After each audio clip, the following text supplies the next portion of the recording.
सबसे पहले मियां नवाज शरीफ साहब के स्टेटमेंट्स हैं, मैं आपके सामने रखता हूँ। 3 मरतबा पाकिस्तान के वज़ीर आज़म रह चुके हैं मियां नवाज शरीफ, और इनके बहुत सारे अच्छे कारनामे भी हैं, बहुत सारे अजीब काम भी किए हैं।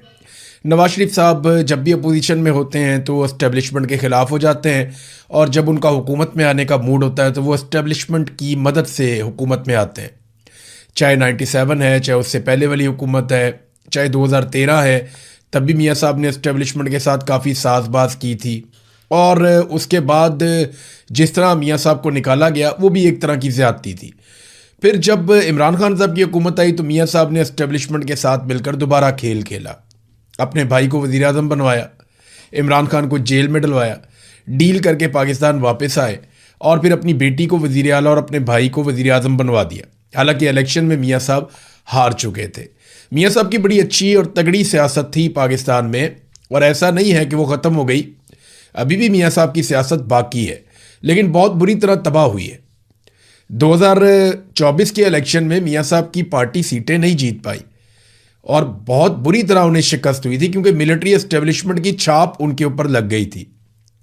और आज भी ये सूरत हाल है कि मियां साहब अगर इलेक्शन लड़ें, फ्री एंड फेयर इलेक्शन हो, तो तमाम वो लोग जो इंडिपेंडेंट अपनी ओपिनियन रखते हैं, या वो लोग जो न्यूट्रल ओपिनियन देते हैं, या वो लोग जो चले PMLN के हमायती भी हैं, वो भी ये कहते हैं कि अगर आज भी एक फ्री एंड फेयर इलेक्शन हो तो मियां साहब पाकिस्तान तहरीक-ए-इंसाफ का मुकाबला नहीं कर पाएंगे।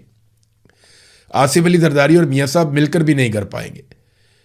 क्या मियां साहब की सियासत का रिवाइवल हो सकता है? ये तो वक्त बताएगा, और मियां साहब की जो सियासी पॉलिसी है वो बताएगी। लेकिन जो पॉलिसी मियां साहब इस वक्त चल रहे हैं ना, इस पॉलिसी के साथ रिवाइवल मुमकिन नज़र नहीं आ रहा, क्योंकि पाकिस्तान की मिलिट्री एस्टेब्लिशमेंट से पाकिस्तानियों के गिले बहुत ज़्यादा बढ़ गए हैं। जर्नैलों ने जिस तरह सियासत की है उससे पाकिस्तानी खाइफ हैं बहुत ज़्यादा, और पाकिस्तानियों को ये लगता है कि ज़्यादातर मसाइल इन्हीं की वजह से। देखिए, फ़ौज के बारे में अवाम की राय थोड़ी मुख्तलिफ है। फ़ौज के लिए बहुत मार्जिन है आज भी अवाम के अंदर। अवाम ये समझती है कि ये बॉर्डर पे भी लड़ते हैं, दहशतगर्दी के खिलाफ लड़ाई भी लड़ते हैं, और एक आम फौजी जो है वो इन चीज़ों के लिए उतना जिम्मेदार नहीं है। अवाम ये समझती है। लेकिन जो पॉलिसी साज हैं वो पूरी फ़ौज को सियासत के अंदर घसीटते हैं, और फिर उनके कहने पर ही फ़ौज गोली भी चला देती है, अपने लोगों पर भी चला देती है। अब जो गोली चलाता है वो तो एक बेचारा आम सोल्जर है ना, लेकिन वो हुक्म को पूरा कर रहा होता है, हुक्म को मान रहा होता है। तो ये जो पॉलिसियाँ बनाने वाले हैं, इनकी वजह से इदारे और अवाम के बीच में खलीज तो पैदा हुई है। अब जो पार्टी अपने आप को इदारे के साथ लिंक करती है या उसके साथ जोड़ती है, उसके लिए प्रॉब्लम पैदा हो जाती है, वो अवाम में गैर मकबूल हो जाती है। यही काम मियां नवाज शरीफ साहब के साथ हो रहा है। जब तक मियां साहब अपनी पॉलिसी ठीक नहीं करेंगे, मुझे नहीं लगता कि मियां साहब का जो सियासी रिवाइवल है वो हो पाएगा। अब आज़ाद कश्मीर में क्योंकि मियां साहब को अकेले भागने का मौका मिला, और मियां साहब अकेले भागे हैं उस इलेक्शन की दौड़ में, तो मियां साहब पहले नंबर पर आए। पीपल्स पार्टी तो हो या ना हो वो एक ही बराबर है, तो तय था इलेक्शन। मैंने आपको पहले बता दिया था कि यहां मियां साहब को हुकूमत बनाकर दी जाएगी, और गिलगित बल्तिस्तान में भी हमने आपको पहले बता दिया था कि वहां पीपल्स पार्टी को हुकूमत बनाकर दी जाएगी। तो ये फॉर्मूले पहले से तय थे। पाकिस्तान तहरीक-ए-इंसाफ ने बाइकआउट कर दिया था, तो मैदान बिल्कुल खुला था। तो अकेले भाग के मियां साहब जो है वो पहले नंबर पर आए, अपनी हुकूमत बना रहे थे। मियां साहब ने एक स्टेटमेंट दिया है कि इलेक्शन में सीट हारने पर हौसला नहीं हारना चाहिए। ये वैसे तो बड़ी हौसले वाली बात है कि हार जीत होती रहती है इलेक्शन में। मियां साहब भी इलेक्शन हारे हैं, यास्मीन राशिद से भी हारे हैं, और जो इलेक्शन हुआ वहां हज़ारा में मियां साहब का, वहां पे भी मियां साहब इलेक्शन हारे हैं, मानसेरा में। लेकिन सवाल ये पैदा होता है, ये ज़्यादा बड़ी बात नहीं है कि इलेक्शन में सीट हारने पर हौसला नहीं हारना चाहिए। इससे ज़्यादा बड़ी बात यह है कि अगर आप हार जाएं तो बड़े दिल से हार को तस्लीम भी करना चाहिए।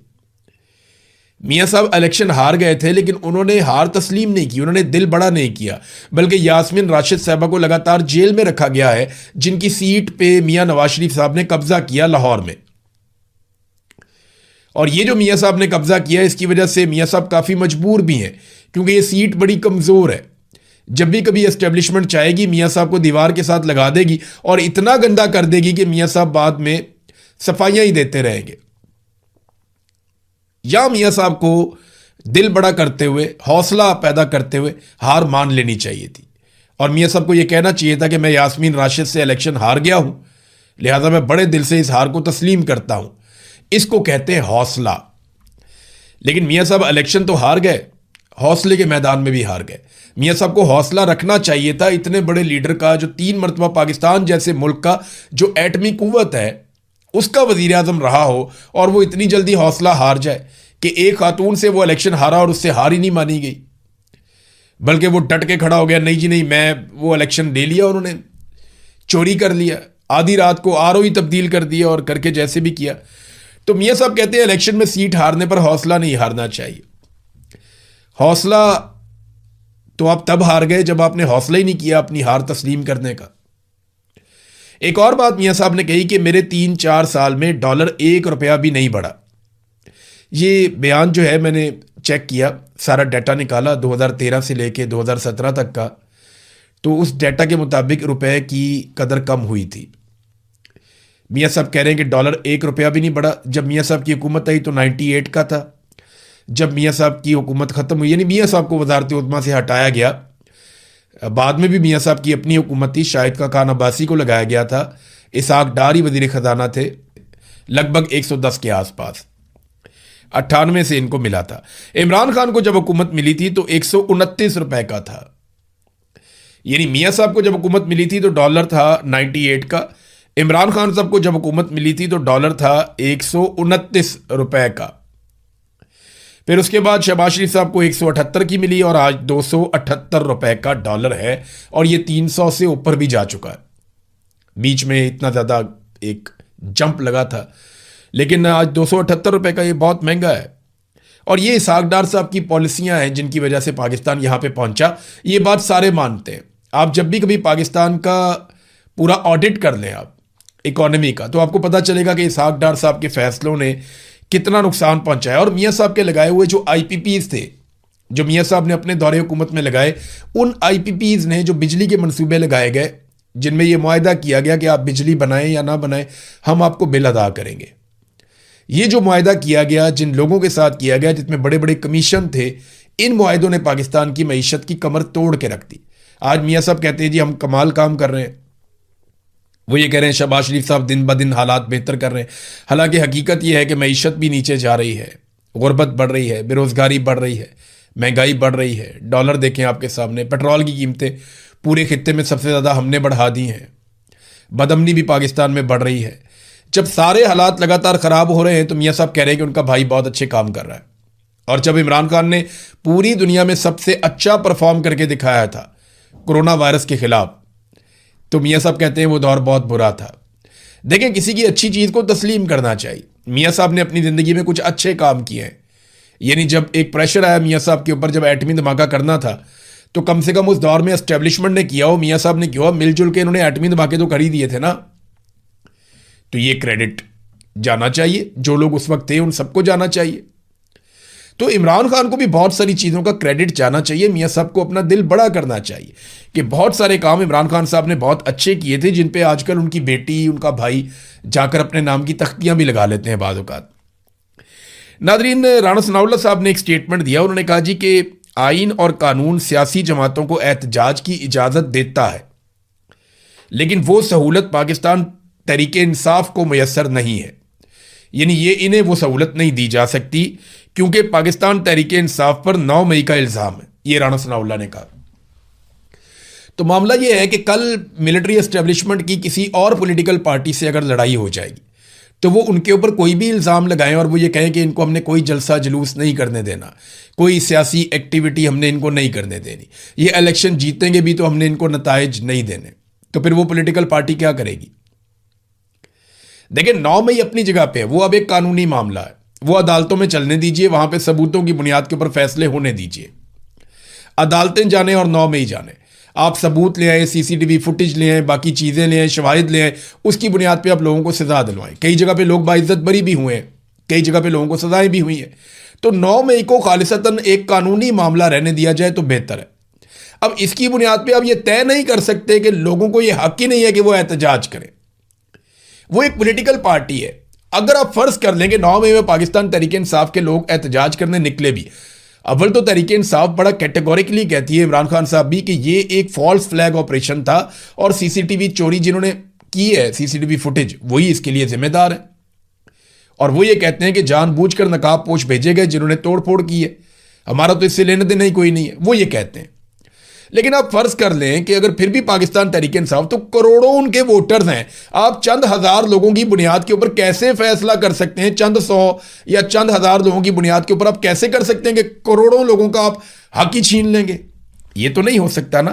तो ये ज्यादती है जो राणा सनाउल्लाह साहब ने की। शेर अफजल मरवत ने एक स्टेटमेंट दिया, ये स्टेटमेंट मैं आपके सामने जरूर रखना चाहूंगा। मरवत साहब, जिन्हें इमरान खान साहब ने पाकिस्तान तहरीक-ए-इंसाफ से निकाल दिया था, उन्होंने दावा किया है कि जनरल फैज़ उनके ख्याल में रिटायरमेंट के बाद सियासत में मुदाखलत कर रहा था और उसने जेल में इमरान खान साहब से मुलाकात भी की थी, जिसकी वजह से शेर अफजल मरवत ने कहा कि एक डिप्टी सुपरिटेंडेंट अकरम गिरफ्तार हुआ था। असल में ये गिरफ्तार नहीं हुआ था, ये डिप्टी सुपरिटेंडेंट अकरम जो है, इसको बाकायदा अगवा किया गया था 13 और 14 अगस्त की रात को 2024 में। फिर काफ़ी दिनों के बाद, लगभग 1.5 महीने के बाद इसका पता चलता है और ये मिल जाता है, फिर इसकी गिरफ्तारी डाल दी जाती है। इसके ऊपर इल्ज़ाम ये था कि इसने सहूलतकारी की है किसी गैर मुल्की पाकिस्तान तहरीक-ए-इंसाफ की शख्सियत की राब्ता करवाने में इमरान खान साहब के साथ। यानी इमरान खान साहब के किसी गैर मुल्की पाकिस्तान तहरीक-ए-इंसाफ की शख्सियत के साथ राब्ता करवाने में या मैसेजिंग करने में, पैगाम रसानी में सहूलतकारी की है इस डिप्टी सुपरिटेंडेंट ऑफ जेल ने। ये इसके ऊपर इल्ज़ाम था। ये वाला इल्ज़ाम तो आज तक कभी नून लीग ने भी नहीं लगाया। ये वाला इल्ज़ाम तो आज तक इमरान खान के बदतरीन दुश्मनों ने भी नहीं लगाया कि जनरल फैज़ जेल में गया और जाकर इमरान खान साहब से मिला। ये इल्ज़ाम शेर अफजल मरवत साहब ने लगाया। अब इमरान खान साहब की मैं दाद देता हूँ कि उन्होंने इतनी जल्दी कैसे पहचान लिया कि शेर अफजल मरवत को पार्टी से निकालना ज़रूरी है या शेर अफजल मरवत से अपनी राहें जुदा करना बहुत ज़रूरी है। आप फ़र्ज़ करें अगर इमरान खान साहब को ताख़ीर हो जाती और इमरान खान साहब को पहले ही कैद तन्हाई में डाल दिया जाता और उसके बाद शेर अफजल मरवत साहब जो कहते रहते, हर एक को यकीन करना पड़ता और वो बात रजिस्टर्ड हो जाती। आज अगर शेर अफजल मरवत कोई बात करते हैं तो लोग उस पर भरोसा नहीं करते।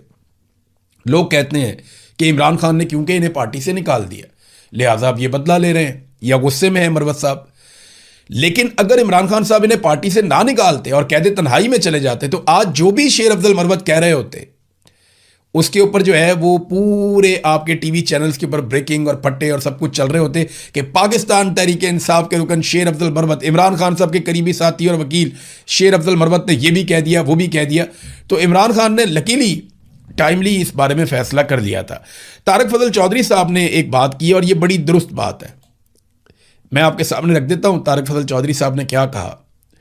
वो ये कहते हैं कि इस वक्त 10 कायमा कमेटियों के चेयरमैन पाकिस्तान तहरीक-ए-इंसाफ के हैं।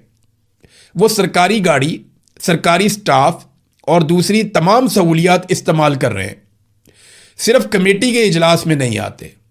ये किस तरह का एहतजाज है? इस्लामाबाद क्यों आना है एहतजाज? तो पेशावर में हो सकता है। तो ये उन्होंने एक अजीबोगरीब बात की कि जनाब अगर आप ने छोड़ दिया, आप आ ही नहीं रहे, आप काम ही नहीं कर रहे, तो फिर आप सहूलियात क्यों ले रहे हैं? देखें ना, ये तो वैसे भी सरकारी वसाइल हैं और यही तो मुकदमा है पाकिस्तानियों का कि अगर आप काम नहीं करते तो फिर आप पैसे किस बात के लेते हैं। यानी 10 कायमा कमेटियों के चेयरमैन पाकिस्तान तहरीक-ए-इंसाफ के, वो सरकारी गाड़ी भी नहीं वापस कर रहे, स्टाफ भी नहीं वापस कर रहे और दीगर तमाम सहूलियात भी इस्तेमाल कर रहे। अगर तहरीक-ए-इंसाफ ने चीज़ें वापस की हैं तो मुझे बता दें, मैं अगले वीलॉग में कह दूंगा। लेकिन तारिक फजल चौधरी साहब ने ये इल्ज़ाम आयद किया है कि ये सारी चीज़ें वो इस्तेमाल कर रहे हैं। इससे पहले कुछ सहाफ़ियों ने भी इस बात की निशानदेही की थी और पाकिस्तान तहरीक-ए-इंसाफ ने तरदीद नहीं की थी, बल्कि एक कोई पाकिस्तान तहरीक-ए-इंसाफ के साहब हैं, मैंने वो उनके करीब गाड़ी में जाके सहाफ़ी ने पूछा भी था कि गाड़ी कब वापस कर रहे हैं, तो उन्होंने इसका जवाब नहीं दिया था। तो बात यह है कि ये गाड़ियां आप फिर किस कैपेसिटी में रख रहे हैं, ये स्टाफ आप क्यों इस्तेमाल कर रहे हैं, सहूलियात और मुराद आप क्यों इस्तेमाल कर रहे हैं, जब आप कायमा कमेटियों के इजलासों में जा ही नहीं रहे। अगर आपने इस्तीफे दे दिए तो सारी चीज़ें वापस कीजिए। इस्तीफे आपने दे दिए, काम आप वहाँ टकेगा नहीं कर रहे और चीज़ें और सहूलियात सारी आपने रखी हुई हैं, तो ये कौम का पैसा, हम गरीब लोग हैं, हम बहुत गरीब कौम है, बहुत एक एक रुपया हम जमा करते हैं। एक तो हमें हुक्मरान ऐसे नालायक और नखट्टू मिले, वो पाकिस्तानियों का पैसा ज़ाया कर देते हैं, ऊपर से अपोजिशन भी ऐसी मिली है कि वो भी बहती गंगा में हाथ धो लेती है। तो ये निशानदेही तारिक फजल चौधरी साहब ने ठीक की है, गो के खुद भी वो फार्म 47 के ऊपर मुंतखब होकर आए थे, लेकिन बात उन्होंने ठीक की है और ये ताना उनका बिल्कुल दुरुस्त है कि यहाँ पे पाकिस्तान तहरीक-ए-इंसाफ को वो तमाम चीज़ें वापस करनी चाहिए अगर उनके पास हैं तो। नाज़रीन, साले जाफर साहब को जो एक अवार्ड देने का ऐलान किया गया। उसके बाद उन्हें टीवी चैनल पे पूछा गया कि आपने वो जो खबरें दी थी, बड़ी अजीबोगरीब किस्म की खबरें आपने दी थी वज़ीर आज़म के हवाले से, नवाज शरीफ को जब गिरफ़्तार किया गया, शहबाज शरीफ को जब पकड़ा गया, तो बड़ी निजी किस्म की, बड़ी घटिया किस्म की खबरें थी जो आपने दी थी, तो आपने वो क्यों किया था? उन्होंने कहा जी मैं तो अपनी खबरों पे आज भी कायम हूँ। लेकिन आप इंटरेस्टिंग बात देखें कि मियाँ साहब के बारे में जो कुछ कहा, साले जाफ़र अपनी खबर पे आज भी कायम है। वो अपनी खबर पे डट गए और मियाँ साहब उन्हें अवार्ड देने पे डट गए। ये हुआ पता है क्या है? हुआ ये है कि कुछ लोग मिलिट्री एस्टेब्लिशमेंट के साथ हुआ करते थे और कुछ लोग पीएमएलएन के साथ हुआ करते थे। ये आपस में कभी कभी लड़ते भी होते थे। तो ये एक दूसरे के सख्त मुखालिफ होने के बाद जब ये इकट्ठे हो गए ना, तो अब वो सारे लोग भी इनको तोहफे में मिल गए, जहेज में मिल गए सारे लोग। अब उनको भी ना उनको जहर मार कर नहीं पड़ता है, यानी अब दवाई समझ के ये जहर पी लें तो इनको पीना पड़ता है बेचारों को। तो ये हालात हैं। अब जो जो इनको नाम दिया जाता है ये उसको अनाउंस कर देते हैं कि जनाब ये भी है, इसका भी नाम जारी किया जाए।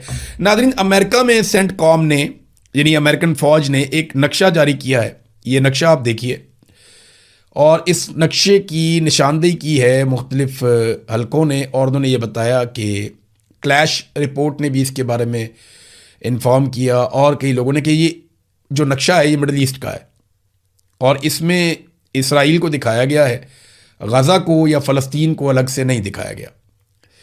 तो क्या इसके ऊपर हम बोर्ड ऑफ पीस में कोई एहतजाज करेंगे, कोई आवाज़ उठाएंगे कि अमेरिकन फ़ौज की जानिब से, सेंट कॉम की जानिब से जो नक्शा जारी किया गया उसमें सऊदी अरब भी है, इराक़ भी है, जॉर्डन भी है और उसके बाद इसराइल भी है, लेकिन गज़ा का यहाँ पे कहीं पे कोई निशान या नाम नहीं रखा गया। बड़ा अनफॉर्चुनेट है। ऐसा लगता है कि ये फ़ैसला हो गया है कि अब गज़ा का वजूद नहीं रहेगा, गज़ा से तमाम फ़लस्तीनियों को निकाल दिया जाएगा और गज़ा को वैसा ही बनाया जाएगा जैसा प्लान जेरेड कुशनर का था, जिस प्लान के बारे में डोनाल्ड ट्रंप ने बात भी की थी। नाज़रीन, 3 ईरानी पायलट्स जो हैं उनका एक रोला पड़ गया, वो मिसिंग है। खबर यह है कि ईरान ने कतर पर इल्ज़ाम लगाया है कि 3 ईरानी फ़ौजी पायलट जो गए थे एक अटैक करने के लिए अमेरिका के ऊपर, अमेरिकी जो तनसीबात हैं उनके ऊपर वो अटैक करने के लिए गए थे और 2 मार्च को दुश्मन के फ़ौजी अड्डे के ख़िलाफ़ मिशन के दौरान कतर के ऊपर इनके तैयारे गिरे थे। और ये ईरान की जानिब से पहली बार अवामी सतह पर इस बात की तस्दीक की गई है कि वो जो 3 पायलट हैं वो ज़िंदा हैं और उन्हें कतर ने जो है वो अपने कब्ज़े में लिया हुआ है और उन्हें उनके ख़ानदानों से रब्ता करने की इजाज़त नहीं दी जा रही। और रेड क्रॉस पर जोर दिया कि वो इनसे मुलाकात करें और उनकी रिहाई को यकीनी बनाने में मदद करें। ये इम्पॉर्टेंट है बहुत कि ईरान ने यह दावा किया कि उसके 3 ऐसे पायलट हैं, जब वो अमेरिकन तनसीबात के ऊपर अटैक कर रहे थे तो वो पायलट उनके वहाँ पे कतर में उनके एयरक्राफ्ट गिरे और वो वहाँ पे उतर गए और उन्हें पकड़ लिया गया और वो अब कतर की हिरासत के अंदर है और वो उनके कब्ज़े में है, लेकिन उनकी ख़ानदान से और कहीं पर रब्ता नहीं करवाया जा रहा। कतर इसके बारे में क्या कहता है, एक आधे दिन में मौक़िफ़ आएगा, हम आपके साथ शेयर करेंगे। अब तक के लिए इतनी, अपना ख्याल रखिएगा, अपने चैनल का भी। अल्लाह हाफ़िज़।